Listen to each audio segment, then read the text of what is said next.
नमस्कार योगी कथामृत के मेरे श्रोतागण। मुझे पता है ऑटोबायोग्राफी ऑफ योगानंद जी के आगे बढ़ाने में मुझे देर हो गया, लेकिन इधर बीच में शिव महापुराण भी सुना रही हूँ, तो इसलिए मुझे समय नहीं मिल पा रहा है। तो चलिए आज मैंने सोचा कि योगी कथामृत को भी आगे बढ़ाया जाए। तो इसके पहले वाले वीडियो में आप लोगों ने सुना था कि जो गंध बाबा हैं उनके शिष्य योगानंद जी को गंध बाबा के बारे में बताते हैं। तो हम उसी को जितने पे पिछले वीडियो में रोके थे उससे आगे बढ़ाते हैं।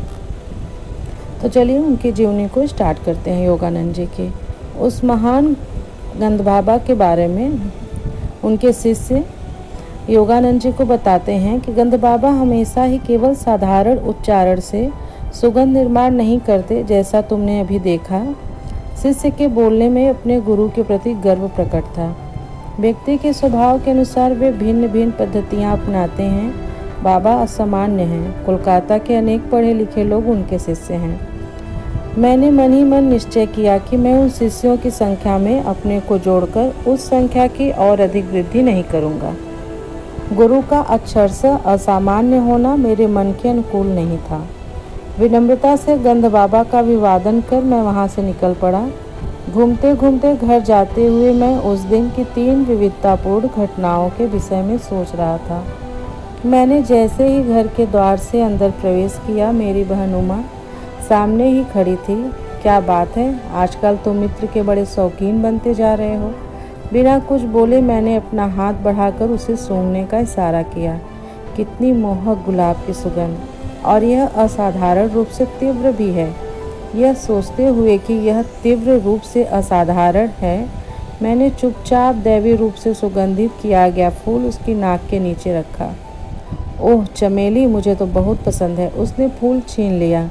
जिस फूल के विषय में उसे अच्छी तरह से ज्ञात था कि वह गंधहीन होता है, उसी फूल में से चमेली की सुगंध आते देखकर जैसे जैसे वह उसे सूंघती जाती थी, वैसे वैसे उसके चेहरे पर विनोदी लगने वाला संभ्रम के भाव प्रकट होते जाते थे।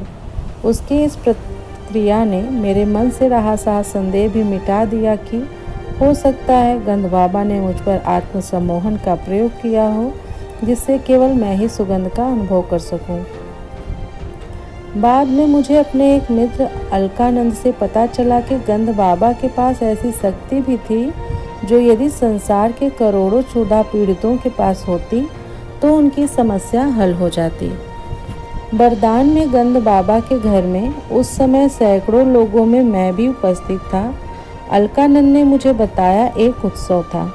योगी वर की ख्याति थी कि वे शून्य में से कुछ भी उत्पन्न कर सकते हैं, इसलिए मैंने हंसते हुए उनसे संतरे उत्पन्न करने का अनुरोध किया। वह संतरों का मौसम नहीं था। तत्क्षण ही केले के पत्तों पर जो पूड़ियाँ परोसी गई थी वे सब फूल उठी। हर पूड़ी के भीतर, जो पपड़ी के भीतर एक एक छिला हुआ संतरा आ गया था। मैंने कुछ सहमे सहमे मन से अपना संतरा खाना शुरू किया, परंतु वह बड़ा ही स्वादिष्ट था। कई वर्षों बाद आत्म साक्षात्कार के बल से मैं गंध बाबा के चमत्कारों के रहस्य को जान गया। खेद इस बात का है कि वह विधि विश्व के क्षुधार्त मानव झुंडों की पहुँच से बाहर है। मानव को शब्द, स्पर्श, रस, रूप, गंध की जो विभिन्न इंद्रियानुभूतियाँ होती हैं, वे इलेक्ट्रॉन्स और प्रोटॉन्स की स्पंदनात्मक विविधता के कारण होती हैं। उनके स्पंदनों को पंच प्राण नियंत्रित करते हैं। ये पंच प्राण आणविक ऊर्जाओं से भी सूक्ष्मतर होते हैं और प्रज्ञायुक्त 5 विशिष्ट संवेदी तन्मात्राओं से युक्त होते हैं। गंध बाबा कुछ यौगिक प्रक्रियाओं के बल से इस प्राण शक्ति के साथ समरस होकर प्राण कणिकाओं की स्पंदन रचना में परिवर्तन लाने में और इस प्रकार इच्छित परिणाम प्राप्त करने में समर्थ थे। उनके गंध, फल और अन्य चमत्कार केवल सम्मोहन द्वारा उत्पन्न आंतरिक संवेदन नहीं होते थे, बल्कि लौकिक स्पंदनों के वास्तव में मूर्त रूप होते थे। सम्मोहन विद्या को डॉक्टरों द्वारा छोटी छोटी शल्य क्रियाओं में उन लोगों पर प्रयुक्त किया गया है जिनके लिए बेहोशी की दवाएं खतरनाक हो सकती थी, परंतु जिन पर बार बार सम्मोहन का प्रयोग किया जाता है उनके लिए यह हानिकारक होता है। इसका हानिकारक मनोवैज्ञानिक परिणाम कालांतर में मस्तिष्क की कोशिकाओं की रचना में गड़बड़ उत्पन्न कर देता है। सम्मोहन दूसरे की चेतना के क्षेत्र में अनाधिकार प्रवेश है। इसके अस्थायी आभासों में और ईश्वरानुभूति संपन्न पुरुषों द्वारा किए गए चमत्कारों में कोई समानता नहीं है। ईश्वर में जागृत हुए सच्चे संत नित्य सृजन करने वाले उस विराट स्वप्नदृष्टा के साथ अपनी इच्छा को मिलाकर इस स्वप्न सृष्टि में परिवर्तन करते हैं।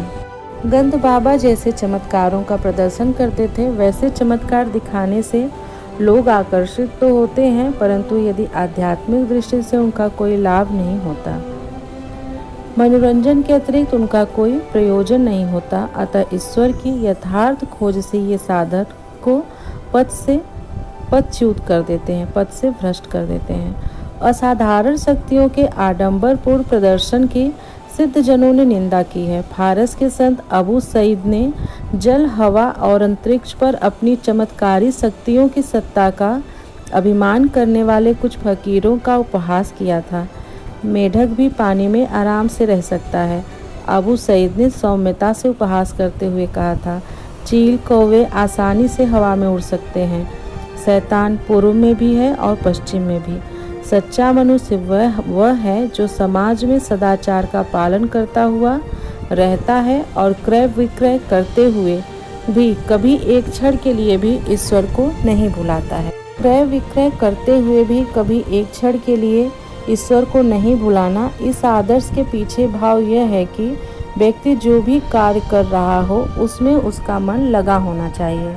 कन्य अवसर पर इस महान फारसी संत ने धार्मिक जीवन के विषय में अपना मत इस प्रकार व्यक्त किया था। अपने दिमाग में जो कुछ है उसे निकाल देना, स्वार्थनिष्ठ इच्छा आकांक्षाएं जैसे हैं।